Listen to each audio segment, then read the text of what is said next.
Speak truth and light, healing and strength. Speak truth and light, healing and strength. Speak truth and light.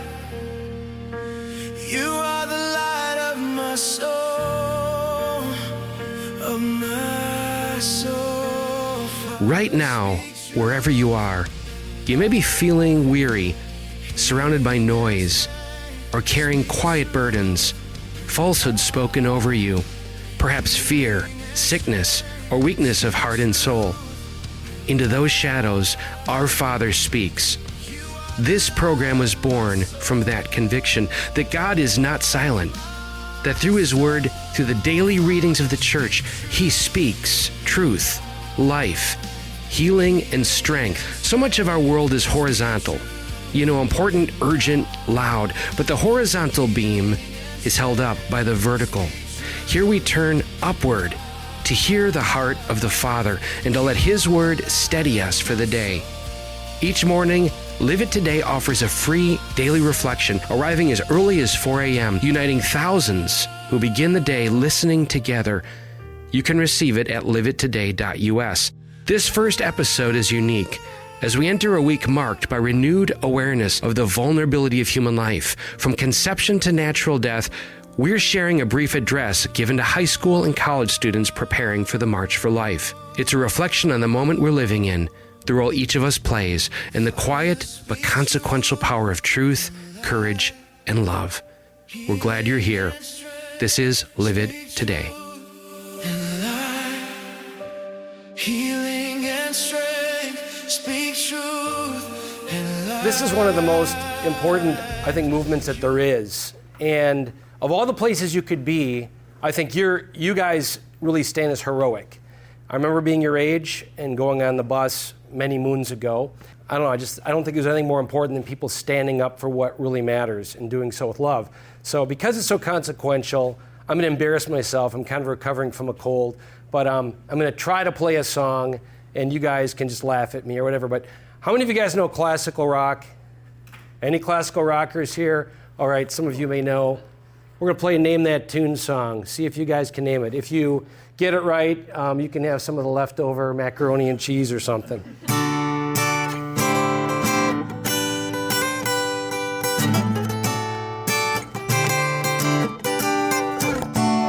Recognize it? I don't know the name. But I can't think of the name, but I do recognize it. I mean, it's one of those little debaucherous teenage songs, I guess, that we had back in the day. Feel Like Making Love is the name of the song. Anyways, I rewrote the lyrics for a girlfriend in high school who was amazing, but one of her incredible attributes is that she made amazing fudge. So this is a little bit silly, a way to embarrass yourself. There's nothing like beginning a talk by just embarrassing yourself. So that's what I'm going to do as an almost 60-year-old dude, so you guys can go home and say, man, this guy came almost 60 years old and played this song. So here we go. All right. A little nervous, but we'll do this anyway. Baby, when I think about you, think about fudge. Darling, if I live without you, I live without fudge. I feel like bacon. I feel like baking fudge. Never mind. All right. Took that far enough. I've got three things as I prayed about this, and if you're called to give a talk, you say, Lord, attune my heart to yours. What is it that you want me to say? If you look back in the history of the prophets, they were not entirely happy with the fact that God asked them to be the ones to speak, because they knew they'd have to stand before their peers, generally religious people, who disagreed with them. And what kept them strong is staying attuned to God's heart, in spite of their fears, their doubts, what kind of persecution they might have around them. So 3 things I felt God was wanting me to say on this day in the next 25 minutes or so. I'll call them power truths of the universe, as my guitar slips here. The first power truth of the universe, if your soul is not filled with gratitude, it's going to be filled with grump. If your soul is not filled with gratitude, it's going to be filled with grump.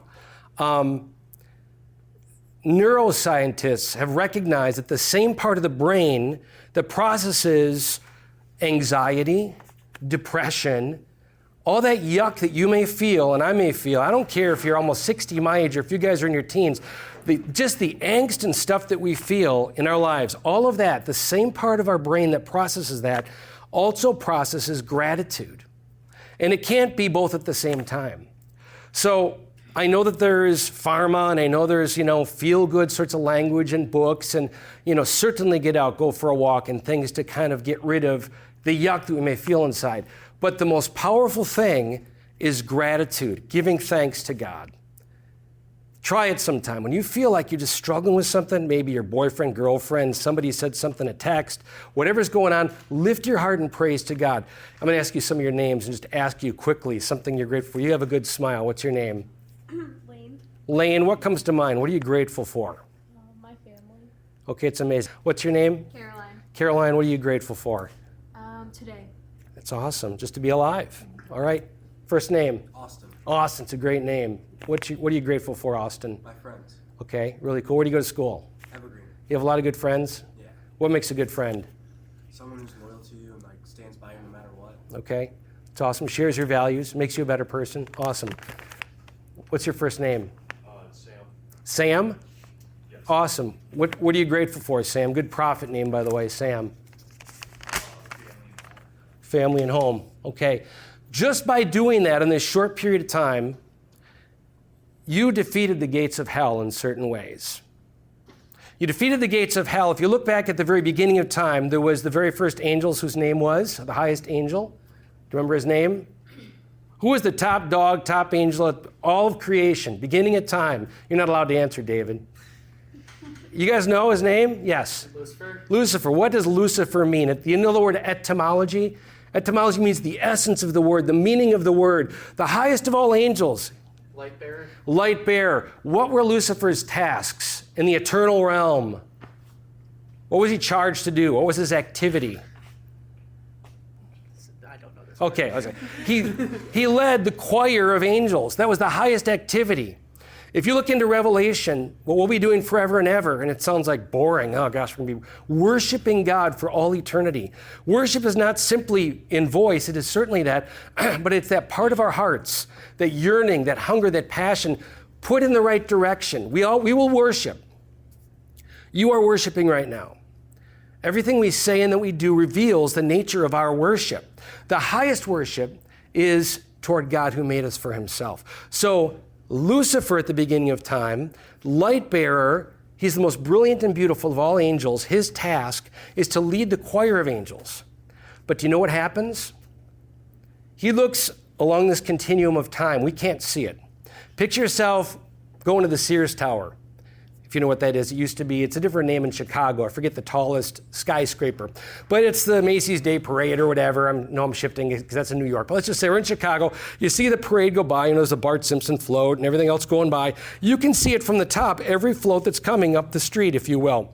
That's like the beginning of time. The angels can see the progression of time. And do you know what causes the highest of all angels, unsurpassed in creation, to be jealous beyond measure? Do you know what causes that? It causes him to slip from his identity, to be shaken. He sees that the God of the universe is going to become like you, even if it was just one of you. If he was going to become just one of you, Lucifer sees this, and it causes him to be insanely jealous. Because not only is God going to make you in his image and become like you, and take on flesh, he's going to die for you.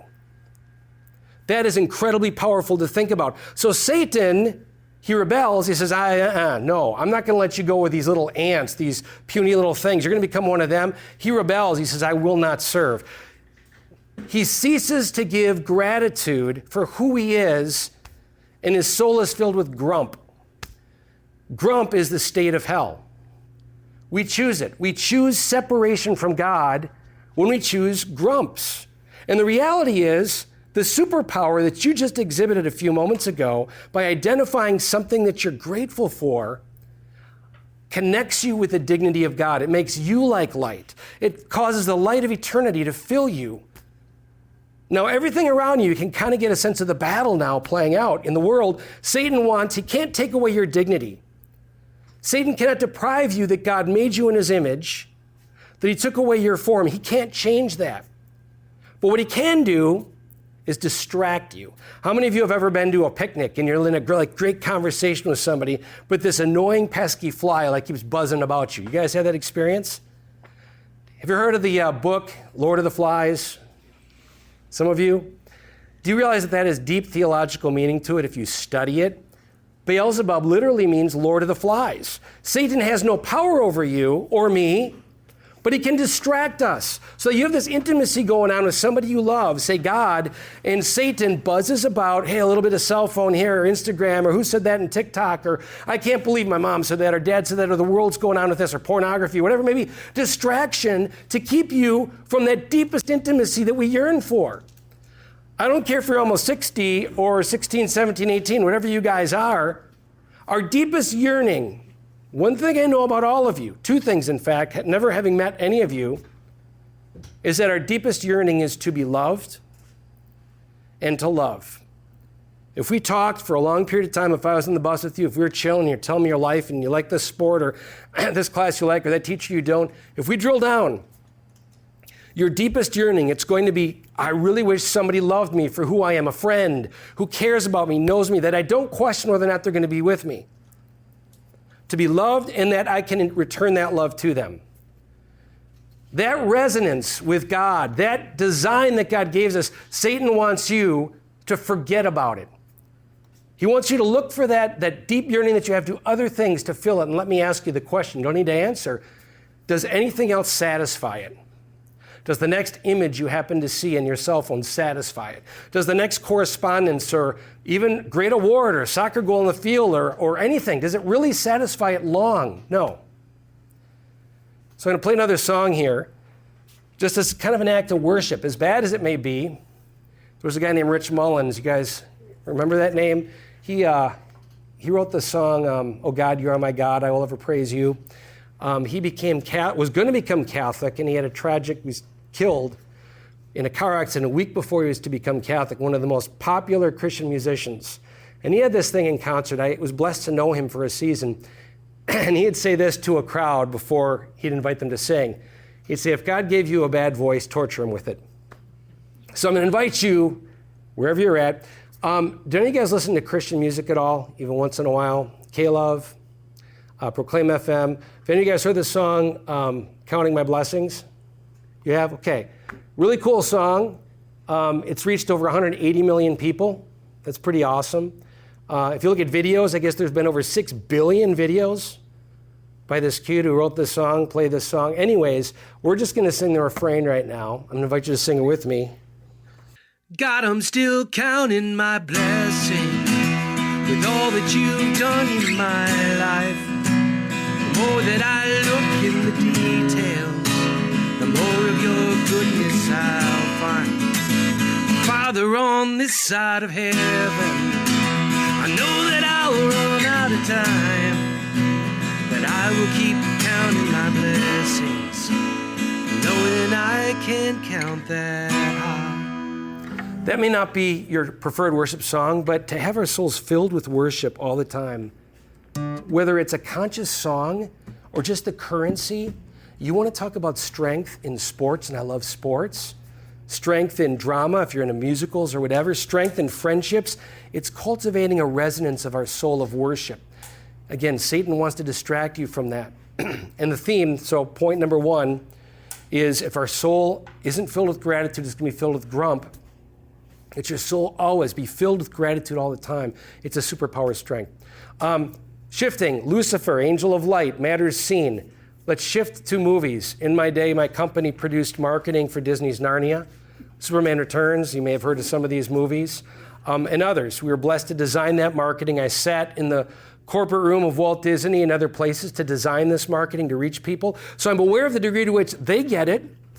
They're spending billions of dollars to win our souls and distract our affections from God to Nike, to the movie, to the products that we want to buy, cosmetics. They know what will distract women because they can tell women you're ugly, you need this product, you need this clothes, cause you to be despaired so they can offer you, come in and save you by offering. Same thing with guys. Guys, you need to be this way, macho, whatever.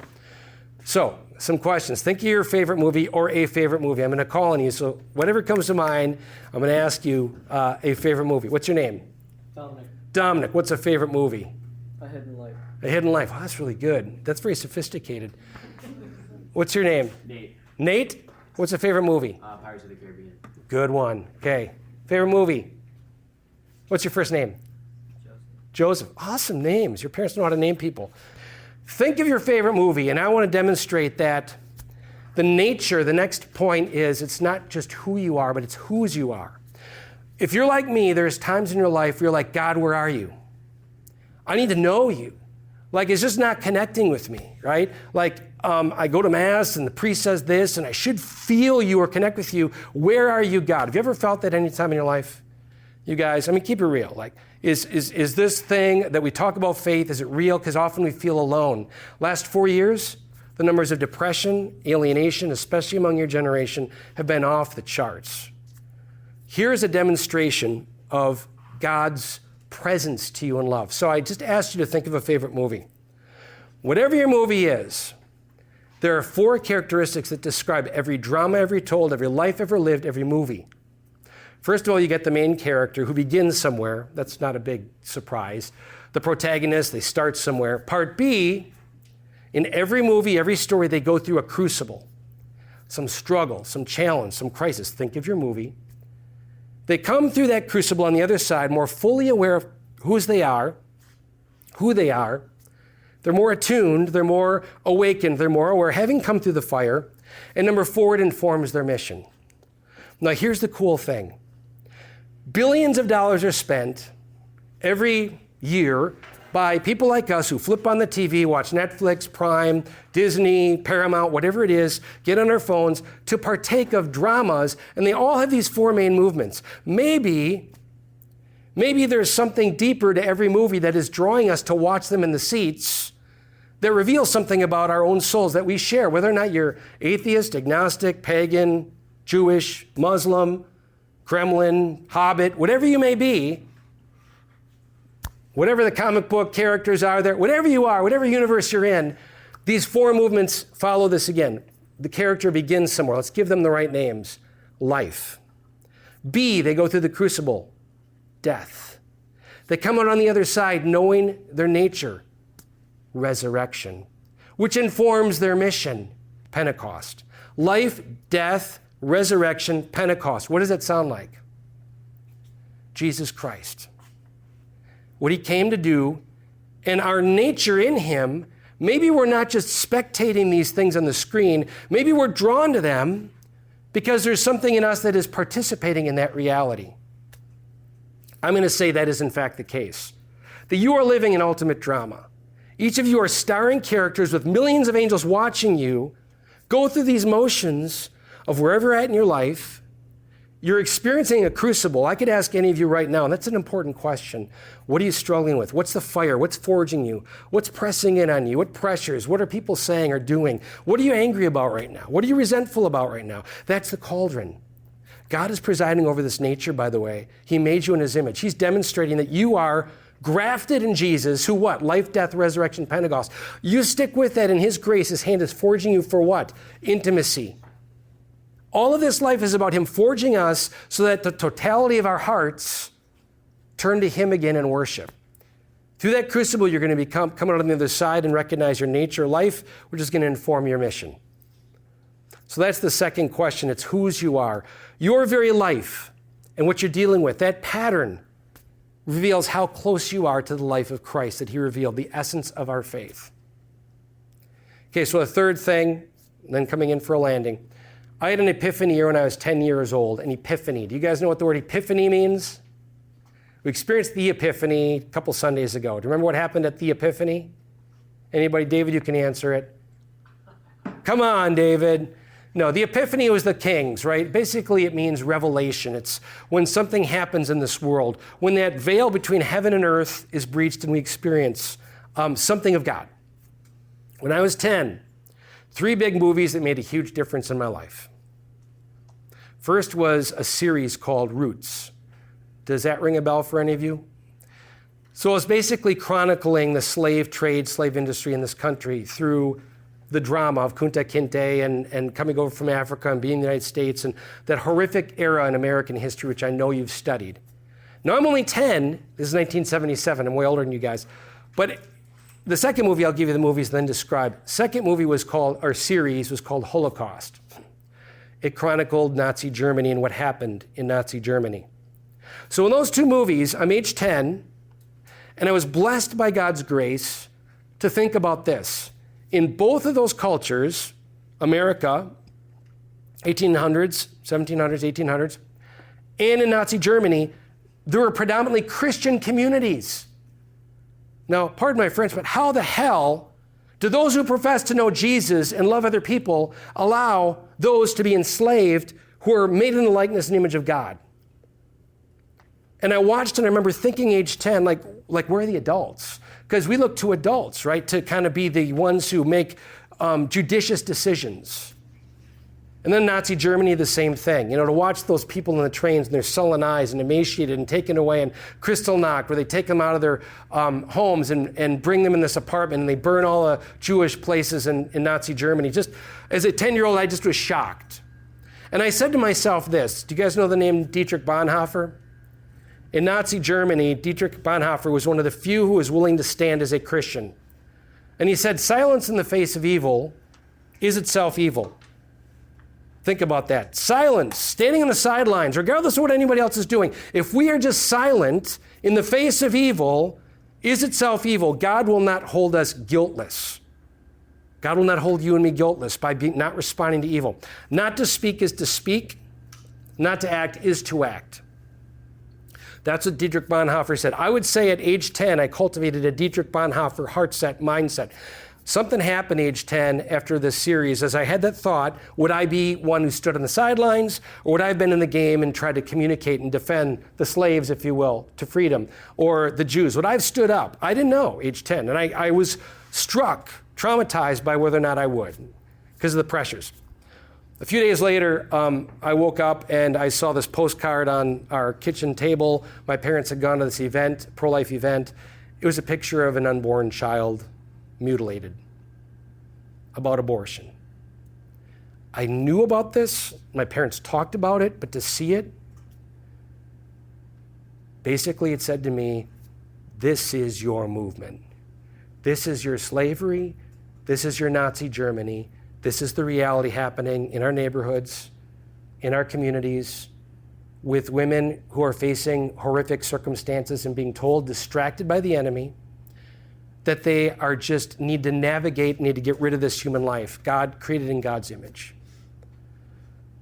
So that struck me very deeply, and I would say affected the rest of my life in a good way, because it made me say, like you are saying, this has to be more than just a moment once a year. This has to do with the way I love my peers.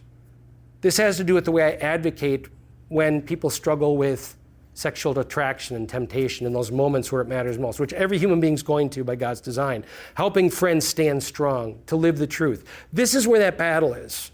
I faced it when I was your age, and it hasn't ended. To this day, this is the most consequential battle that the enemy doesn't want the world to see. You're giving a voice, you're giving a face by willing to stand for life. And I have to conclude this with a final story. Back in our community in Erie, Pennsylvania, there was a story, true story, of a man and his wife. They had 12 kids. And he didn't make more than $25,000 a year. Big family, age 17 down to age 3. And they, in 1976, said, we're going to go to March for Life. By the way, it was 50 years ago this week that this story began. So Michael and Joanne Wagner got on a bus in Erie, PA, with all the other buses. She was 6 months pregnant with baby number 13. So she's pregnant, but it mattered enough for them to stand for life. The kids went to different friends' homes or whatever. Well, they got on the bus, driving through Pittsburgh. Joanne had her head on her husband's shoulders. She was only 39 years old.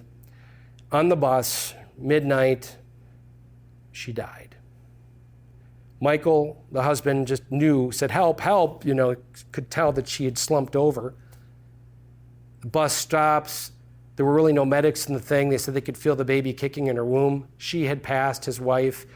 They didn't know how to save the baby.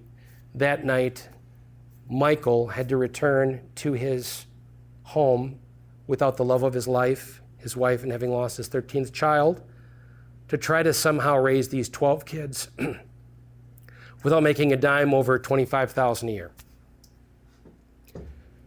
50 years ago, this is that anniversary, this very week. Now, by Michael's faithfulness, what he taught many of us, in raising his kids as best as he could, all of whom are faithful Catholics, by the way. They all go to church. Of 12 kids is pretty big. For a family of 12 to continue to go to Mass, usually you have some kids that stray. One simple phrase, the third power truth of the universe, that Michael taught us is that what God calls you to, holiness, he calls you to be courageous, he calls you to know his love, to live his intimacy, to worship. All the things God calls you to, he will provide for. It's that simple. What God calls you to, and you may not believe you're able to do it, Michael had no idea, he will provide for. Now, what's the connection as I conclude here? The connection is that this kid at the very beginning of the song I played, poorly, Counting My Blessings, is my son, Seph Schlueter. Maybe you knew that, maybe you didn't. He is a #1 Christian music artist. His song was #1 in K-Love last year. Running Back to You is another song he has. He's reached over 180 million people. I can't tell you the thousands and thousands of souls from letters and things that he's gotten to people whose lives have been touched by inviting them to count their blessings, to have gratitude to God, the power of giving gratitude to God. That would not have happened if Michael had not returned to be faithful to his children. Because number of 11 of 12 is my wife. His 11th child, age 5, Stephanie, is my wife. By his being faithful in horrific circumstances of his wife dying and losing baby 13 and loving his family as best as he could, providing. Years later, I met this beautiful woman, Stephanie, here in this city, Erie, I should say. No, it's Toledo. God blessed us with 6 amazing children. And we tried to love them with all we can and poured ourselves into them. And this Catholic faith that you have, tried to surround ourselves with good people, tried to worship as much as we could, Eucharistic adoration, every day, seeking to anchor ourselves because it's a struggle. I could say a lot more, but I'll just say this as I land. If your soul's not filled with gratitude, it'll be filled with grump. It's not just who you are, it's whose you are. Declare it. You are a son and daughter of God in Jesus Christ. Don't let the enemy distract you with any other lie. Be mindful of your affections, monitor them. What are you turning them toward? What are you worshiping? Worship God. And finally, he is calling you. You're here for a reason. Whatever struggles you have with parents or peers, God sees that. It's part of his drama. Close in prayer. In the name of the Father, Son, and the Holy Spirit. Amen. Lord, I thank you that you give us the incredible formal prayer of the church, the Eucharist, the Mass, where all the grace flows from. I thank you for your mother, who was a mother to my wife when her mom died at age 5. Mary, you are so present to us. You mother us. Open our hearts and minds to seek you as a mother. Make us mindful of the power of the rosary, which you have said in so many apparitions crushes the head of the serpent. Whether it's the middle of the night, we can't sleep, or we're anxious, or dealing with things, as I do even at my age, God, help us to turn to our Blessed Mother and to pray the rosary and to be mindful of the power of the rosary. And Lord, just as I'm speaking now with these amazing younger brothers and sisters, help them to recognize you want more than just ritual or religion, which are so important, yes. But at the heart of it all, you give us relationship. In this Catholic faith, which can seem like a lot of gymnastics, jumping through hoops, help them to be mindful in this moment that at the beginning of time and through all of history and in our church, you want us to have a relationship with you. You created us for an intimacy with you. to know we are loved, and to be instruments of your love to one another. So I pray your blessing be upon each one of them. Anoint their minds, their hearts, bodies, souls, memories, imaginations, wills, understanding. Any ways that the enemy is speaking and lying, telling them they're ugly, where they're overcome with rejection, these lies of the enemy, that they're unworthy, that they're stuck in whatever addictions they may have, whether it's chemicals or porn or whatever. All those lies, God, in your name right now in this context of prayer, the power of your blood and water pouring forth, we renounce those lies of the enemy. Reveal him, and we just banish him, God, from these tabernacles that you made for your indwelling Spirit. Thank you for their yes, God. Magnify it. May they know that you are going to work miracles by their yes now, that there's a new moment. Yesterday doesn't exist. 5 minutes ago doesn't exist. That this is a new moment, a door open of grace. Regardless of struggles they have in their homes or friends, you are in it. You're carving their drama. You're guiding them with your hand. They're not alone. Hail Mary, full of grace, the Lord is with thee. Blessed art thou among women. Blessed is the fruit of thy womb, Jesus. Holy Mary, Mother of God, pray for us sinners, now and at the hour of our death. Amen.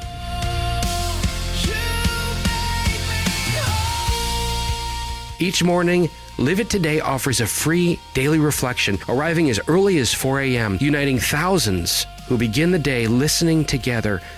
You can receive it at liveittoday.us. We're glad you're here.